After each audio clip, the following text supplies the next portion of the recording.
and welcome to this latest episode of Steelfur Speaks with, of course, me, your host, Steelfur. That part shouldn't be a surprise to any of you anymore. Coming at you live, obviously my new background is the delightful new Dorinthia versus Rhinar box. We'll get into the details of that in a minute. There's also a lot of other things to talk about. We have new callings, we have a Dragon Shield partnership, we have a latest CR partnership, and of course we have the Pro Tour New Jersey. The PQs have just finished, and of course we have Living Legend points to talk about as well, which I think is in organized play. I'm gonna have to find that.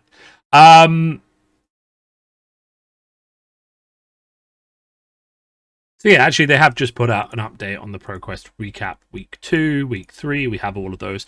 I will say also, like, Flesh and Blood, whoever they've got on their marketing team, I don't know if they've changed anything up, but whatever they've been doing recently, their decision to start reaching out to the likes of Drew Cordell, Davis Kingsley, Arsenal Pass are doing some work for them on their Gauntlet series, and just generally getting those community guys involved in making content for the website is actually a really great decision. So, like, Drew Cordell, really, like, good writer. You've got Davis Kingsley, who was basically doing the metagame analysis anyway for free. He was going to everyone and getting, all of these photos and stuff together. And you've got someone like Brian Gottlieb, who's obviously been a writer for a long time. Getting these people to do these metagame analyses for the website in the middle of a big tournament series is really good. And I'll explain why very simply, but there's this idea, right, that the people with the best information are the people who do well at tournaments, and the people who get reps in as well are also the people who do well at tournaments. But one of the things that limits your information is obviously how broadly available that data is for everyone involved who might want to play in an event. And if you're someone like LSS and you're trying to make your competitive event series as accessible as possible, what you want to do is remove some of the walled tower feeling of, these people in this group get access to data, these people in this group get access to special write-ups about the tournaments from their friends, and basically make it as accessible as possible. And then what we get then to solve that problem is these recaps, where we've got a metagame analysis breakdown where Kingsley has gone out to all of the different tournaments and seen who's playing what.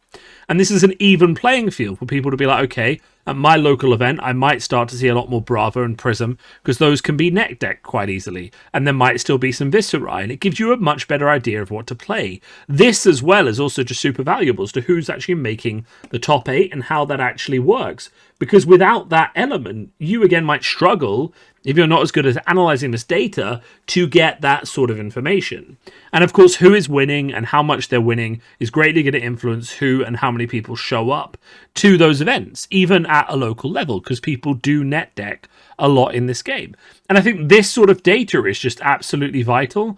And the fact that LSS is supporting the ProQuest season, and if they keep this up, right, for example, for the RTN seasons, maybe the skirmish season, I mean, they could do this all year round, but at least if it's for the Pro Tour season next year, this is a really super useful resource.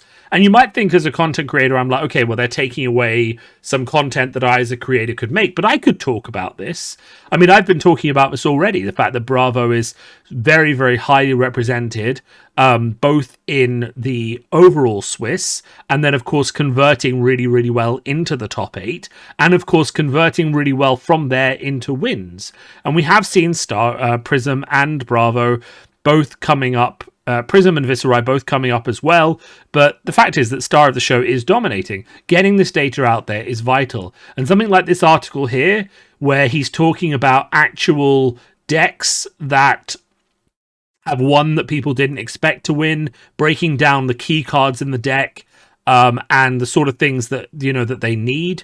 Breaking down things like Katsu, breaking down stuff like Levia. This is just such a good resource for leveling the playing field, because I guarantee you, if you take one of these decks, or one of the other ones that he's done notes about because he did one on the top heroes of the ProQuest at the start of February, and he kind of got it right. These decks have evolved, but the core is still there. So if you're a new player who's just playing their first competitive season, you can go to these articles and you can get the core of an idea of what deck you might want to play. And like, this is really good. And remember, I did a whole series of here's an introduction to this class and how it plays. This is that kind of level of information where you might be someone who's started playing Flesh and Blood, you've got an idea you want to break into the competitive scene, you find it quite intimidating. And here's an article that's summarizing what heroes are doing well this year, why they're doing well, coming out in enough time as well for people to actually play these heroes and these decks if they can get the cards,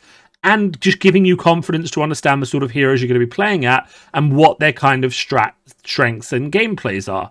So I think this is just really, really good to see this influx of content from LSS on their website. So the marketing team who picked that, fantastic decision. You picked some really great people. Am I offended that I personally was not invited?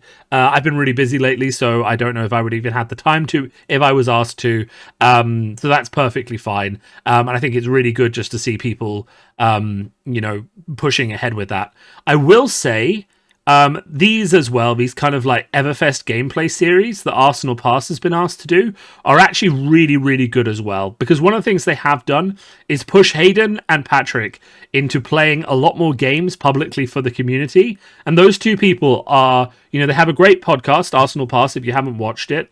They have really great Patreon support and stuff like that. I know I'm personally a Patreon subscriber, and so are quite a few other people, if their Patreon numbers are to be believed. So, but the point is that they do something very good. They have very consistent performances. They test a lot. And remember, I've said this before on this channel, testing is how you win games. One of the reasons that my ProQuest season hasn't gone as well as I would like is that I have been playing about 3 games a week. I haven't been keeping up with the meta as well. I haven't been updating my decks and tweaking them for the things I think I'm going to see that day. I've just been playing standard lists a week or 2 old. I haven't been doing all of that work to get those reps in to deserve the wins. And these guys put in a lot of time to get those reps, which means getting them to do these matches where you have the decks that they were playing. You have this series on YouTube now, sponsored by LSS on the actual Flesh and Blood website. We can get these view numbers up with these 2 really good players talking through their matchups on webcam together and playing against each other. It is just really, really good. And I think Flesh and Blood needs to deliver more of this.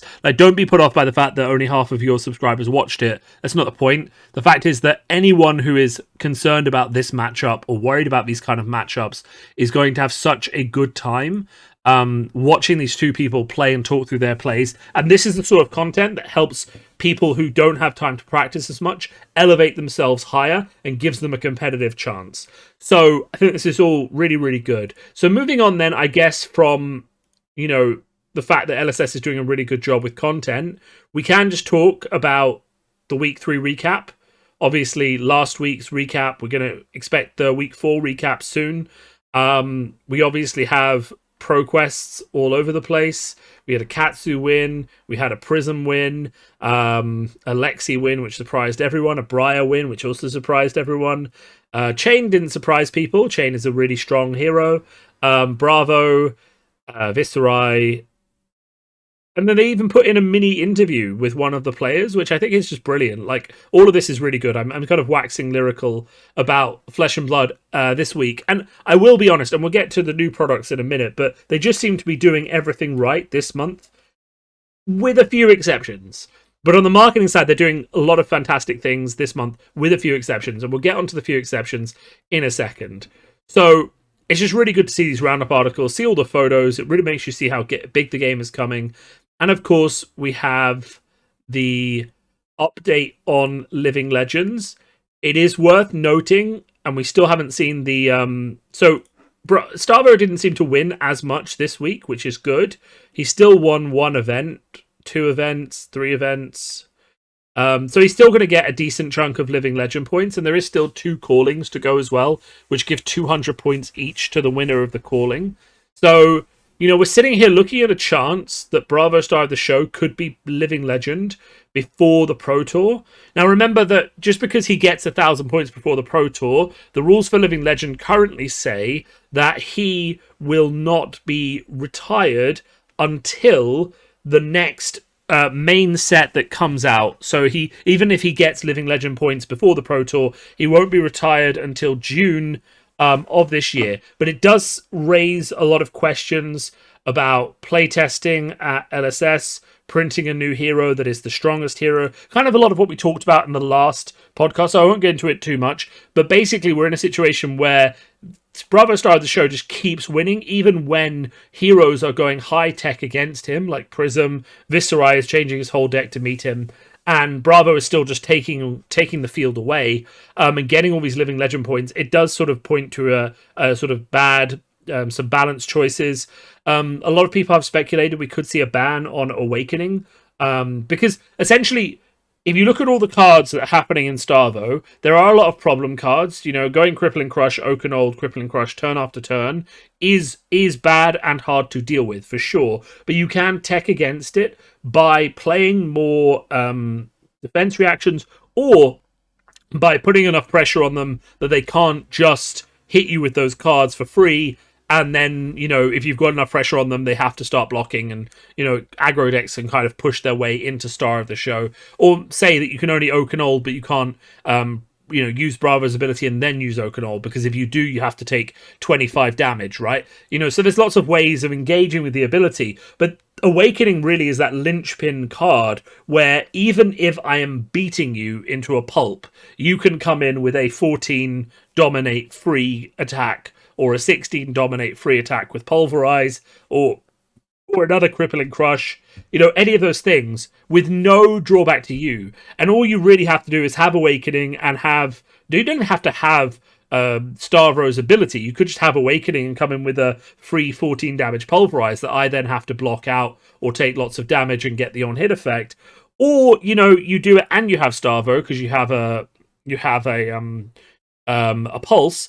And then suddenly the tempo of the game flips. So, the problem really with Awakening is that it punishes you for winning, and it punishes you for letting them win. Like, it's not a good situation either way. Either if I'm dominating you, like if I was 25 life points ahead of a Bravo, he was on 5 health, and then he Awakeninged and came in with a Crippling Crush followed by it was a Blink into a Breakground, into a hammer swing, and I think it was an Autumn's Touch or a hammer swing, and I'm just there having taken, he's put I think it was 27 damage on the table, and suddenly the tables are just reversed. And the problem, of course, with Crippling Crush having go again is that if you block Crippling Crush, even with the dominate, you lose the rest of your hand.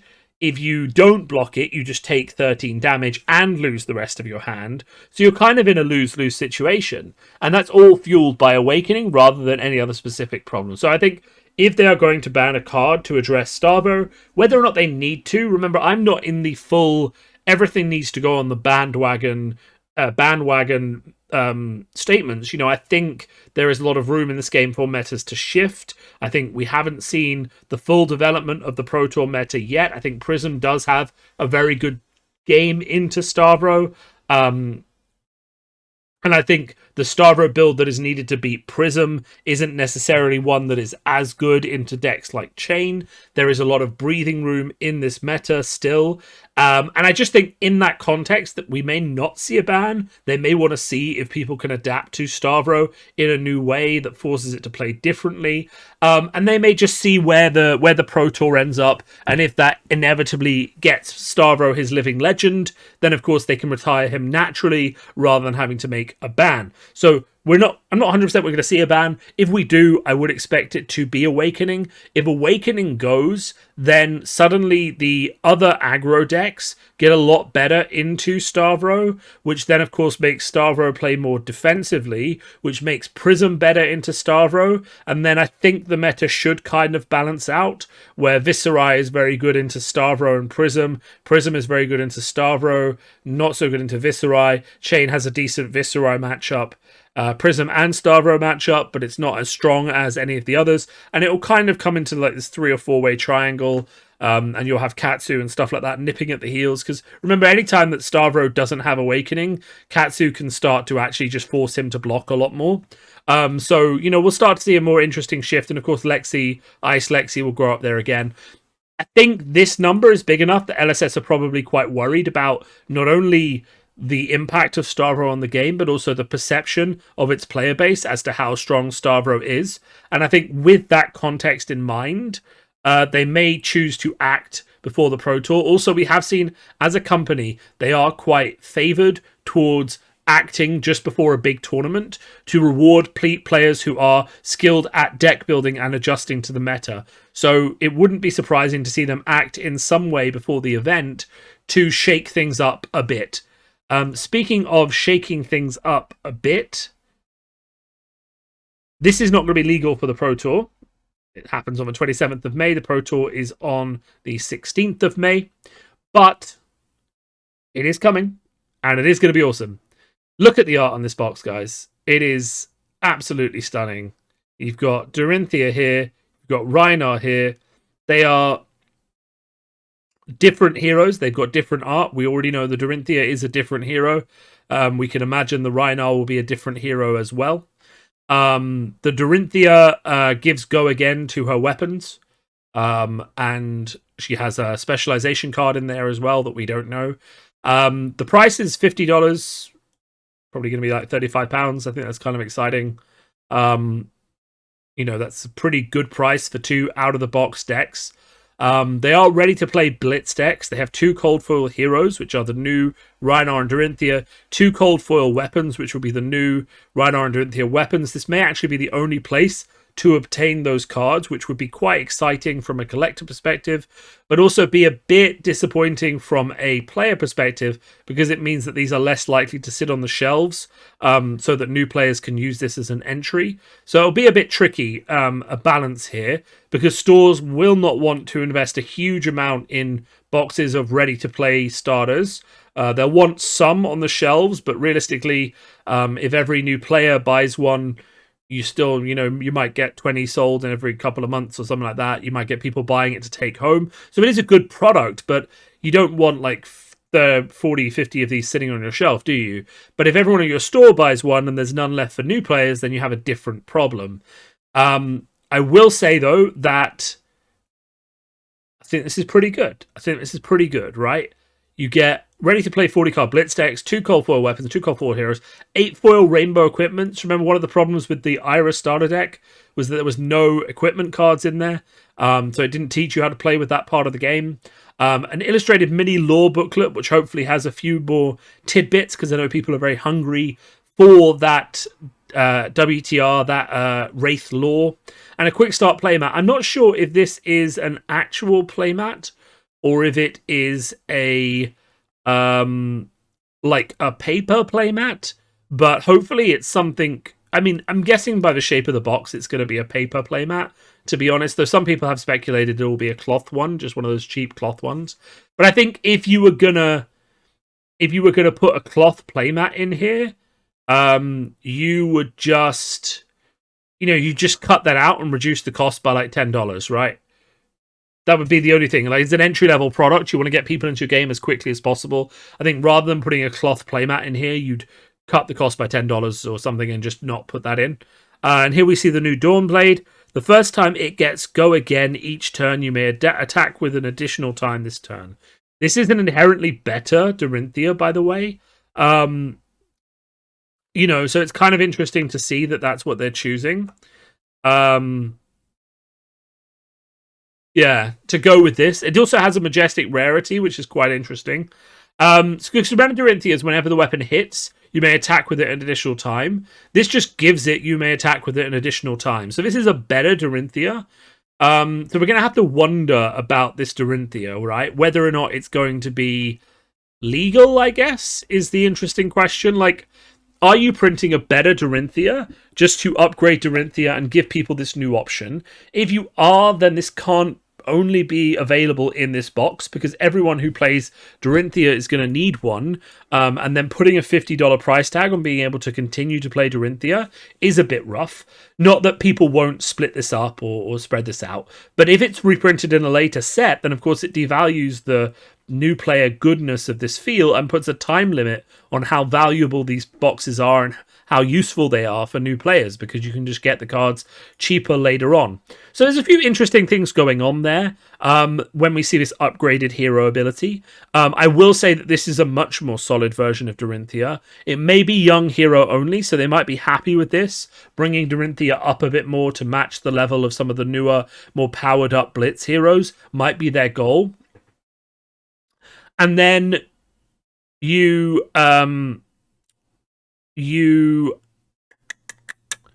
and then you just can't play this as an adult hero. I think this as an adult hero would be fine as well, but Dorinthia is quite strong.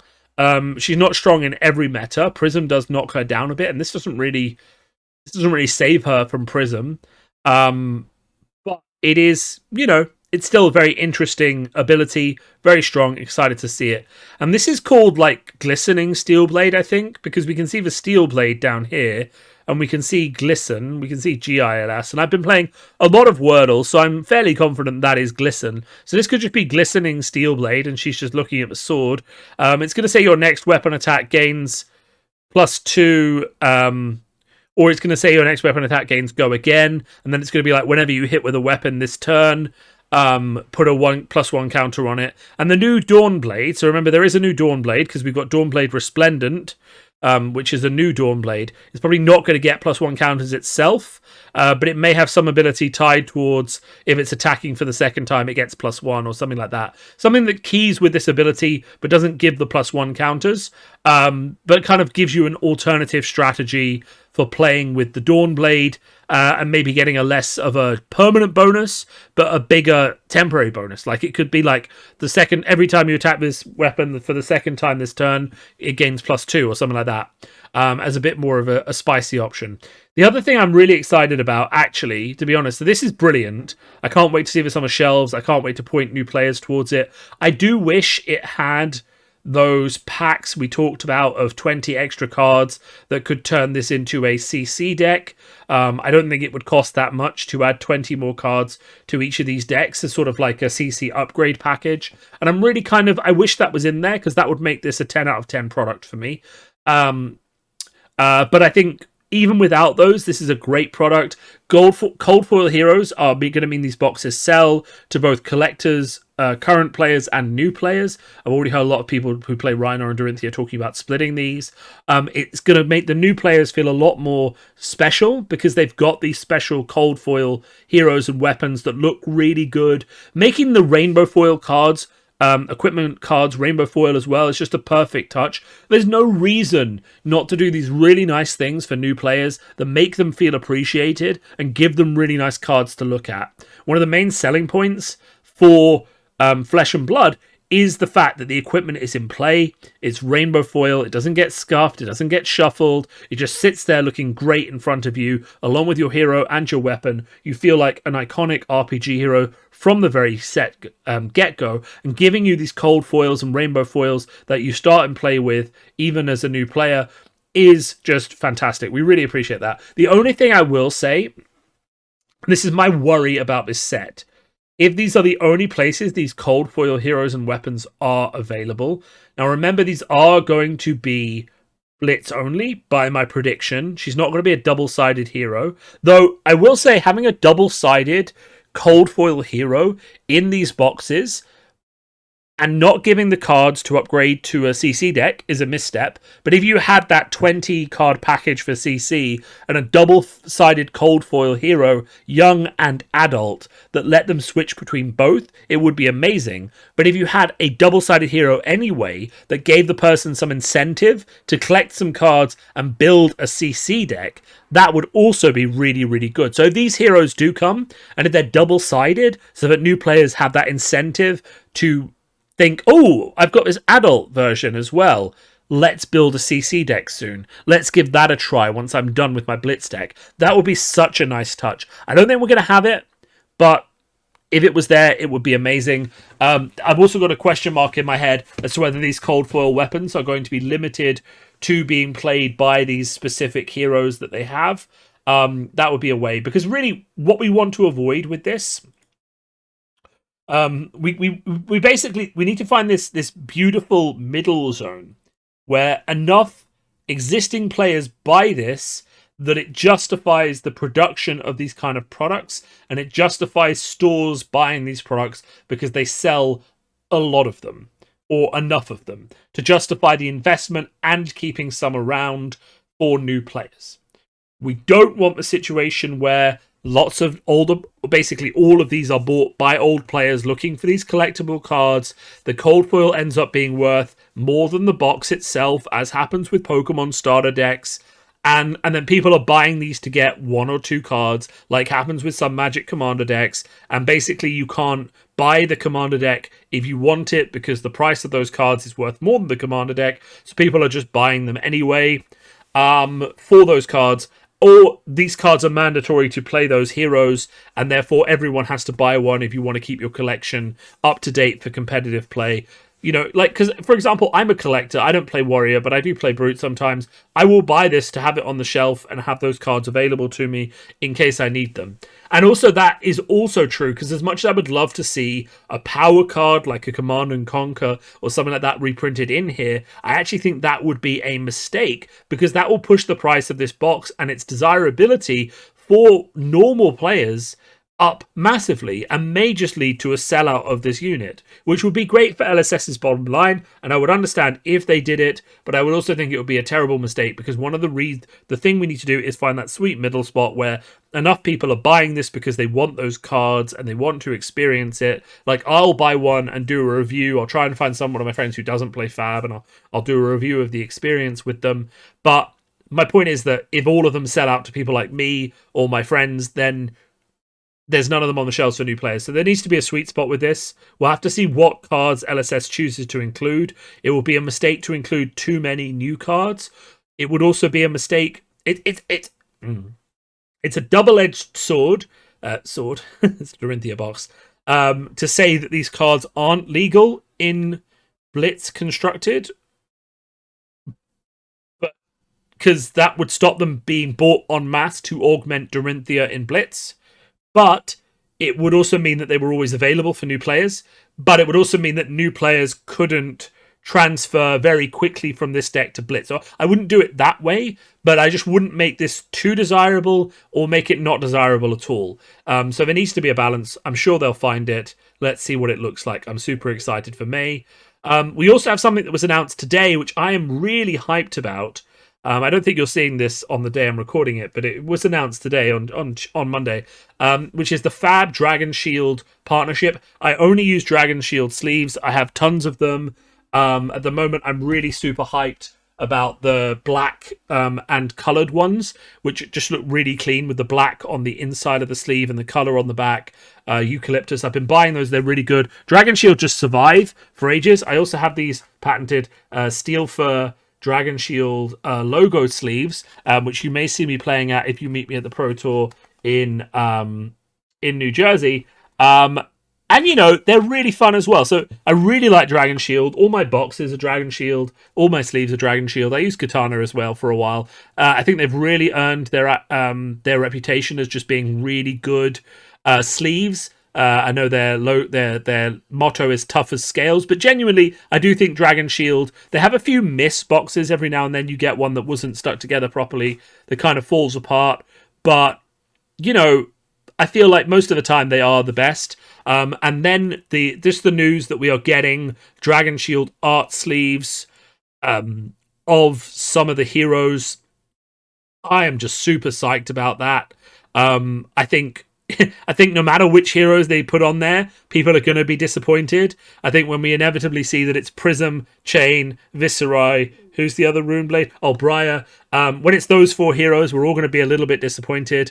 But jokes aside, I do think they'll include Prism. Prism is a fan favourite. They use her art a lot on their site. They're really happy with her. They put a lot of art budget into the auras and stuff like that. I think we'll see probably Stavro, just because, again, they've put a lot of money into his art, making him look good. And again, also a fan favourite, I think then after that, it's a bit up for anyone. I think we could see Reinhardt and Dorinthia to tie into the new box that's coming out. I think we could also see someone like Katsu, again, who's quite popular with people, or Dash, who's quite popular with people as well. I wouldn't be surprised if we saw, like, you know, one of the Rune Blades. Chain, of course, we know is their big villain, so I wouldn't be surprised if we saw him.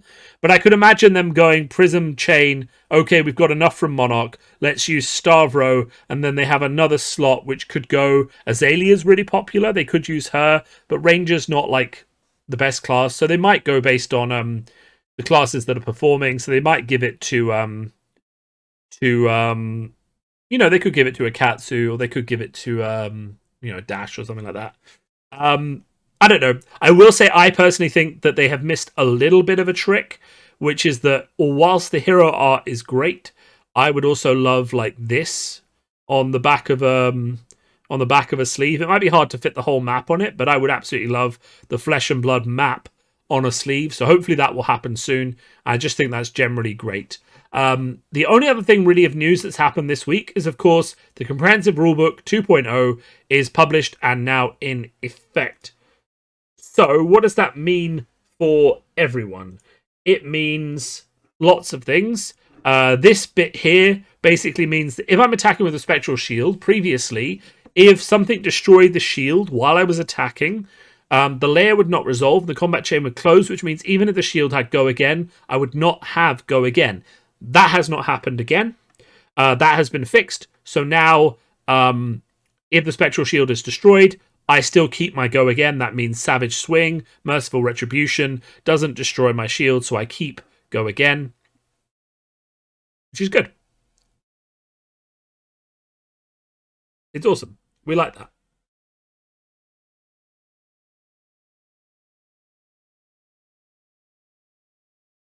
Yeah, exactly. Sorry, no. Let's clarify that a little bit better. So, if the shield is destroyed before damage is dealt, i.e. with a Savage Swing, then it will be destroyed before the attack resolves, and therefore the attack will not get Go Again. So that's relevant versus Kano. If it's destroyed after the damage is dealt, so i.e. Merciful Retribution, then the Go Again will resolve. So I will get my Go Again as well. This is a weird one where you could play Energy Potion while it was on the stack if you were playing Kano, which was only relevant for a very niche play in the Kano mirror. That doesn't work anymore. The card has to resolve and get into the arena before you can trigger it. Entering the arena effects only happen when a card resolves, not while it's on the stack. It's just important to know just when they happen. Mechanologist is not a talent. Get out of here, whoever thought it was a talent. You thought it was, it's not. Azalea can't stack cards in her arsenal before. I've never seen anyone do this, but theoretically you could. If you were playing New Horizon, you could stack cards into your arsenal. Don't do that. It's cheating. This is something new. As the rules as written, mentors work now. They didn't work before, but now they work properly. Okay. What else is going on? So the Calling Krakow obviously still happening in a few weeks' time. I am still attending currently. We'll see how that sort of goes. With the skirmishes starting next week, we'll be doing a little meta video on skirmishes later on this week. We'll also be doing... It's an interesting, right? So if there isn't a ban, which there might be, then the meta is still going to be... then the meta is still going to be exactly what it was for the ProQuest.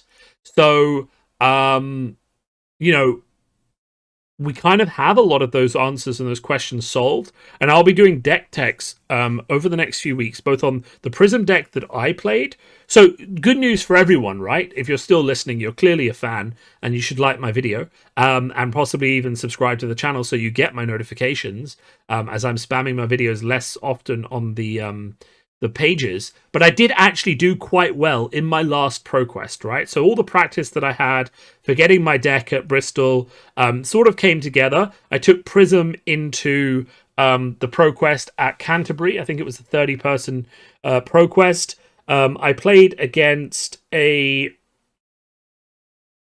What was my round one? I got Alexi round one. That was fine. Won that because the arrows make it hard to kill auras. And then I got 3 back-to-back Stavros. And I won 2 and lost 1. The one I lost was kind of expected because he went Oaken, crippling Oaken. And he only really needs to get that turn like once or twice in a row. And you kind of really can't do anything because your health gets so low that he doesn't have to respect the auras. So I had the auras out. I got him down to 25, 20 even. But I didn't. He could just focus on killing me and ignoring the auras. And there was no point putting out the auras faster because there was no point at which it turned against him, you know? And then I tried to basically save the game with a Hail Mary by playing an Arclight Sentinel, but he had the blink in hand and then just blinked past me and then killed me. So it was kind of a bit tricky, that one. But I do think in the rematch I would have taken him, and he ended up going 5-0. My last opponent was a Classic Bravo who got paired up against me. I was on 3-1, he was on 2-2. And Classic Bravo, he didn't have Time Skipper, so he had a very difficult run into me. I finished that game with 9 auras in play, with 2 Ode to Wrath, and I was just smacking him 9 times a turn. If any of them hit, they deal 3 damage. So, it was not the best of games for him, but it's kind of unlucky when you get paired up that late in the thing. So I finished 4-1, I finished 3rd, which meant I got to pick whether I started or finish or didn't into every single game I played in the top cut. First, I went into the Prism Mirror against my friend Jake, who obviously taught me how to play Prism, and also helped with the deck that I was building. I say helped. He kind of basically built the deck, and I kind of gave him my feedback and then stole it from him shamelessly. But the point is that him and my friend Jamie both sort of put that deck together and worked very, very well on it. And I'll do a deck tech on that now that the tournament's wrapped up, probably in a week or two. It's very good. It's slightly different from some of the other lists that people have been running around with, and I think probably better for it, which is good. So that will probably come out later on this week. But the point is, I took that list in, playing against Jake. Jake had forgotten his cold foil box, which meant that he didn't have Footsteps or his Vestige with him. So I got to play whatever I wanted, and he was missing his Footsteps and his Vestige, which, in the Prism Mirror, Footsteps is not the most important. I'm not breaking all of his stuff. I might break a few of his things. Vestige can be kind of useful. But really, having Footsteps as an option to block shields is the important thing that he kind of needed. So not having that is a bit of an issue for the shield blocking. But the breaking part of it isn't so important. I basically went off really strong. I got my Metamorphs. I got my Fractal replications and my eruditions. I saw 3 eruditions in the top sort of 10 cards. So I was just really laughing because, when you see that many eruditions at the start and you can basically just go da da da da da. He doesn't have that many auras up. He doesn't have that much armor. He didn't have Footsteps, and he didn't have anything to break him with all the time. So I just basically got to smack him down. I think we finished the game on 20. I was at a 20 life lead. But it's just kind of how the game went. And then I went up against a Stavro, but he was a Stavro without a Crown of Seeds. He was doing very well for a Stavro without a Crown of Seeds, I should say. He made the top 8. He was doing very, very well. But he didn't have a Crown of Seeds, which meant that I felt quite favoured. I will say that he did put a lot of pressure on me. He got a lot of his on-hit effects, a lot of his cripplings and stuff like that, which meant that I was starting to get very low on life, but I did get the board state out, and he did have to deal with my auras, which meant that I could basically grind him through to get the win with the 1 attacks, the 2 attacks, the 3 attacks, and the occasional Herald. And because basically I played Passing Mirage, I played Merciful Retribution, Haze Bending, Ode to Wrath, and then another Shimmers. Because I played those in that order, he could never really address the Passing Mirage, which meant that on some turns where he had to deal with an aura, I was getting a free Herald in, which he couldn't break, and then swinging to 3 times with a thing, and maybe playing a blue aura as well. and that was just really pulling on the damage. So it was beautiful. Then the Stavro that beat me in the Swiss lost to a Viserai player. So I was in the final against Viserai, which is not obviously a great matchup for Prism. It is winnable, but you have to play very, very well. And at this point, I was tired and a bit nervous, and I haven't practiced the Viserai matchup a lot. And I've been using the same equipment pretty much since round 1 of the tournament, since I'd been playing up against Stavros and Bravos and Stavros and Prism. I'd just been using my Ironhide gauntlets instead of any Null Rune or anything like that. I just chucked my equipment out, didn't think anything of it, started off with a very aggressive game plan, got him down to 20, I was on 25, thought, hey, this is going fine. If he comes in with a big rune chant turn, because he's built up a few, I can block the arcane, I can block him out, and we'll be grand. Had an aura or two on the board, everything was fine. He comes in with a huge turn, he had 6 rune chants, he came in with those. No, sorry. I think he had 2 rune chants. He attacked with those. Then he had a Gloom Veil. He played Read the Runes as an instant. Obviously got the go again. I blocked the Gloom Veil because I was like, well, I'll block the Gloom Veil with a shield and 3. Or I blocked it, I think, with Footsteps and 3, and then so I would be able to block the Arcane that was coming next. He played Revels. He came in with 8 rune chants and an attack. I said, okay, I'll pitch 5, block the Arcane, and he was like, well, you don't have Null Rune. And I was like, what? And then I realized I didn't put Null Rune out. And then I dropped down, I think, to 7. I took him down a bit more to like 16 or something like that. But at this point, I'm bleeding health. He can just build up rune chants and kill me, or just keep Rosettaing me for 2, and I die in 3 turns. I'm using all of my hands to block as much of the physical as I can, because at least I can stop that damage, and I can't really see myself getting a win back. And also, let's be honest, and we can talk about this in a second, but I was tilting quite hard from the level of that mistake, how simple it was, and the fact that I'd done it. I was a bit disgusted with myself, so I kind of just was starting to get a bit off with myself and with the game. So I think after 2 turns after realizing I didn't have Null Rune, taking all this damage, I just said, look, I need to leave it there. I scooped. I wasn't too proud with what happened next, because I just basically said, look, I've got to get out of here. I didn't even offer to shake his hand. I needed to go, because I was just so shocked at the mistake I'd made.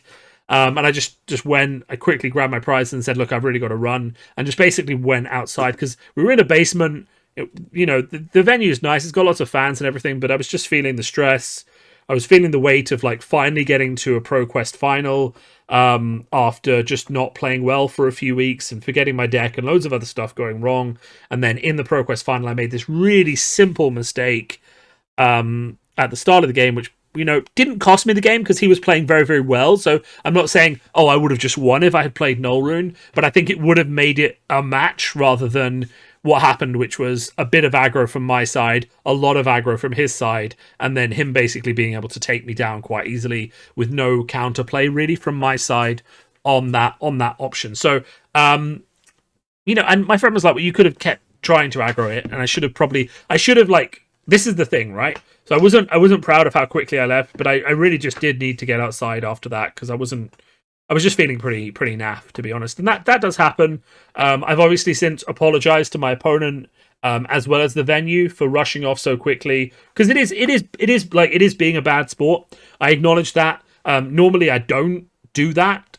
Even if I lose a final, I'm not going to dash off. But there was just, when you make that small mistake that like you've practiced so many times, you've never made that mistake.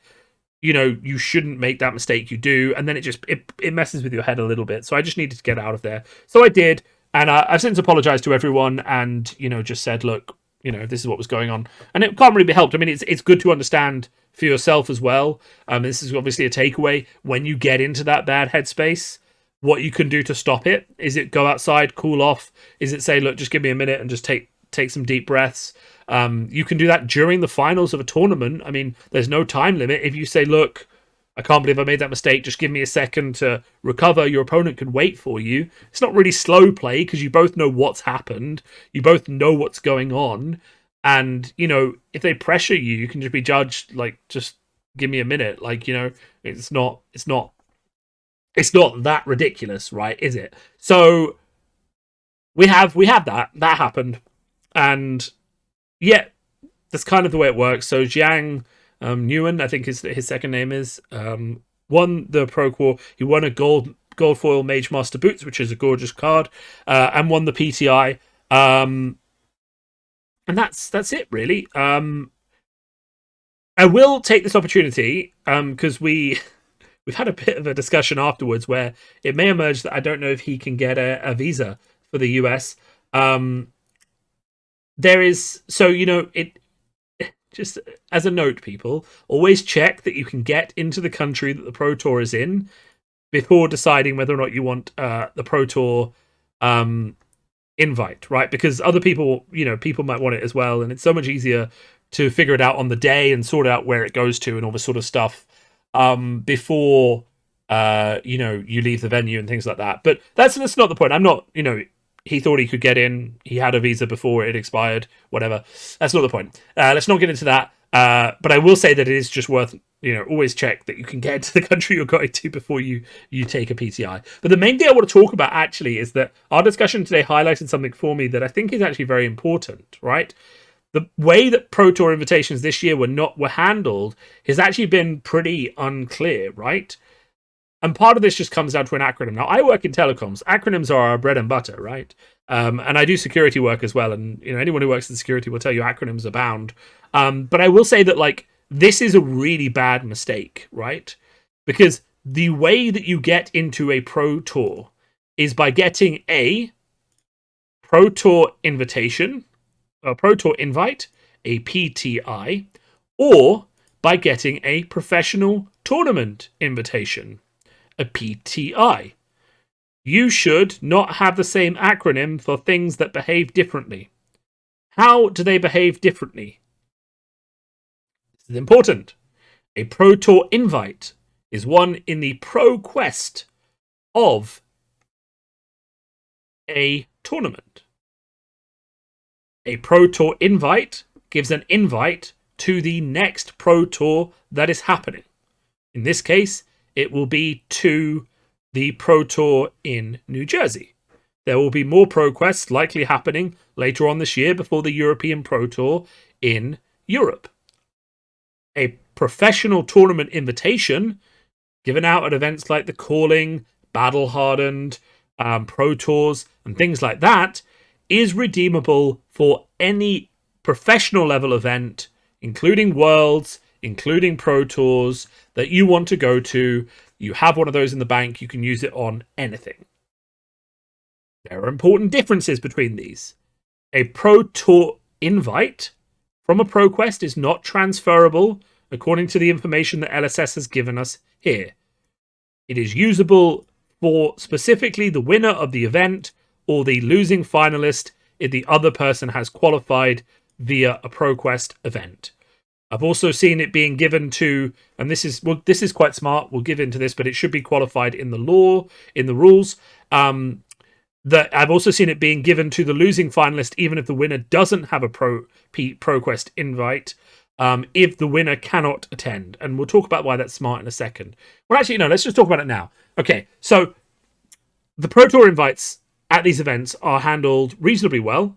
Only the winner gets one, which is a bit naff, especially if you've got a big Pro Tour. Right, so if you've got like a 64-person Pro Tour, there probably should be a sliding scale that says a 60 to 80-person Pro Tour ProQuest gets 2 invites for the runners-up. It's really hard to get to the final of that tournament.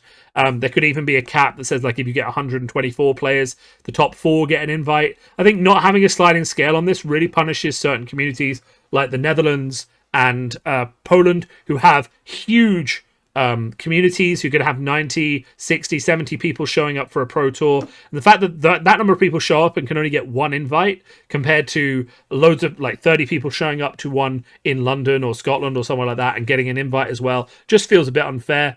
I feel like if you get above 60 people, you should probably get 2 invites for the first place and second place, and then it should drop down to the top 4 if any of them are qualified. It just feels like that's a bit too exclusive, especially for this first one where the pro circuit is still in development. Really, you want anyone who can get into the top 2 or top 4 at a certain level of ProQuest to be able to go to the Pro Tour because they're probably good enough. So I would give that feedback. I would say that they need to roll down a little further at the larger events, and also they just need to be more available the larger the event. The rest of it's fine. I will say that this is one point of friction where the winner gets a gold foil, but also gets the ProQuest invite. But it's not explicitly written here that if the winner doesn't want the ProQuest invite, they can pass it to the second place. Now, I have heard through LSS and through stores that this is something that has been happening. If a store emails and says, actually, we're giving the Pro Tour invite to the runner-up, we're choosing to redistribute it that way, or we're doing it that way, the LSS has been okay with it. But I think that needs to be codified in the rules for this event, because essentially you have a situation where I want the gold foil, right? I want to push hard, I want to win the tournament, I want the XP, I want my name on the leaderboard for the event, and I want that gold foil, right? I want those three things. The Pro Tour, never going to go, doesn't matter, don't want it, don't care. So, okay, let me get that, let me win the tournament, let me get my gold foil, let me get my thing, let me get my name in lights, and not have to worry about me getting a Pro Tour invite I can't use, I can't transfer, I can't sell, right? Codified in the rules. If I don't want it, if second place wants it, that's fine. Maybe it could drop down to the top 4 if none of the first 2 want it, but I'm okay with it just being lost if neither of the finalists want it. But the idea that the person who wins it has to take it, or the runner-up can't take it, that's not how it should work in practice. And it is good to hear that LSS is actually, in practice, letting stores say, this person is going to go, they were the runner-up, etc., rather than just having to go to the winner, even if they don't want it. Because otherwise, it just basically means these Pro Tour invites are sucked up, and not, like, because finals are close games, right? I've played in a few of them now. They are close games, right? And there are times when you've got these 2 really great players and things could go either way. And the fact that one person gets the gold foil and all this sort of stuff, just let the stores sort out who gets the Pro Tour invite after that. Doesn't necessarily need to go to the first place. Put that clear so everyone knows that can happen, and make sure everyone knows that is possible, so that it makes it very easy. Because we have seen a lot of splits going on unofficially before the game's played. The players will sit down and say, are you going to go to the PTI? I'm not going to go. Are you going to go? Okay, you're going to go. Cool, you can win the game. Shall we play for the gold foil? Or do you want to split the cost, whatever money we get from the gold foil? There's been a lot of that going on, especially because these tournaments are finishing late at night. I know a lot of players who've been like, how much is the gold foil going to sell for? 800, 400 each? Sorted. Then they sold it for 1,000. They got £500 each. It paid for their flights to New Jersey. There's a lot of that going on, because gold foils are worth a lot of money, right? If people are willing to pay for them. And, even getting a couple £100 guaranteed versus playing to maybe get twice that seems fine to just split it. So there's been a lot of those natural conversations happening. I mean, I did say before the ProQuest there would be a lot of those happening, but it is still good to see. It would be good to see some acknowledgement of the fact that the PTI can be given properly. And I'll just say that. So let's move away. So it should also just be called a ProQuest invite, because it's an invite you earn at a ProQuest. Let's just put that out there. So you've got these Pro Tour invites, right? Then you have these Legacy Professional Tournament invitations. So these are not transferable. These can be given to someone else by emailing LSS, right? And if they're given, they get transferred, right? So that's fine.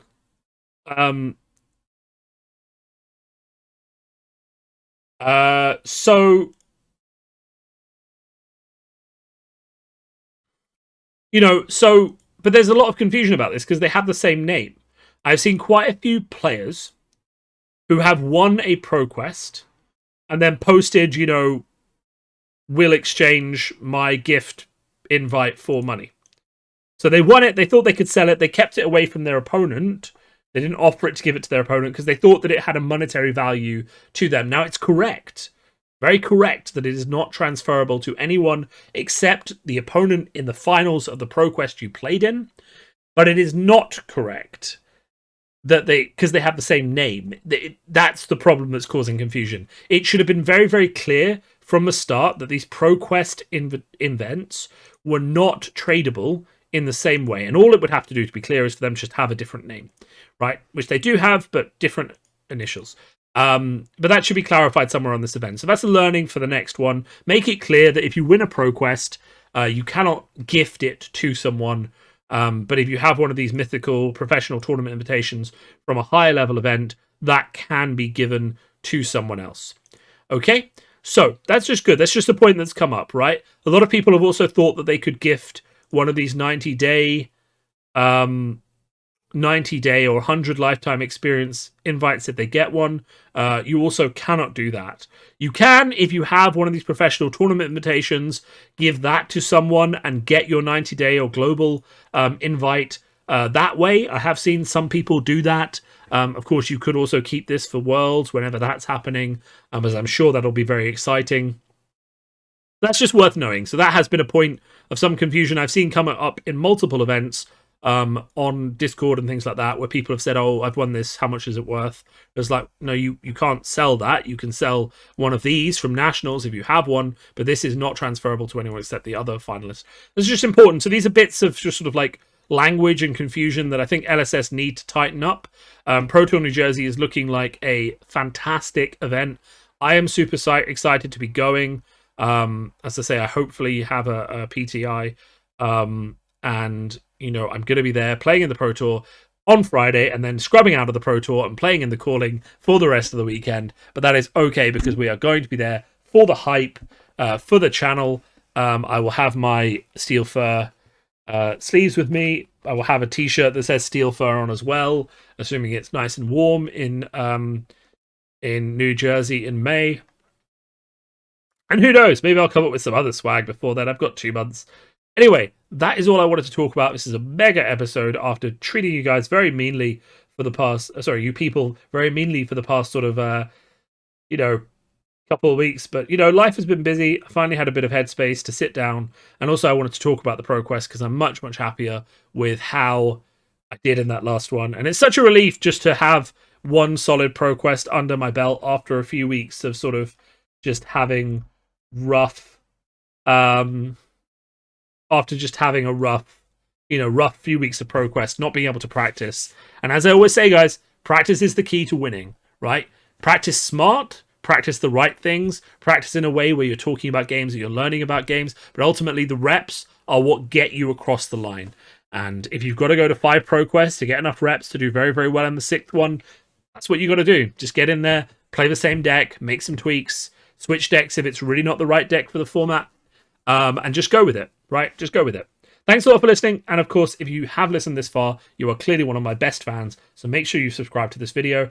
As I said, there will be a lot of stuff coming out, and of course, as I always like to tell people near the end of the video, I do of course have a Ko-fi page. If you want to support me, I will be putting a bit more spice in there as we lead up into the Pro Tour season, with some sideboard guides and other things like that may not be included on the main video.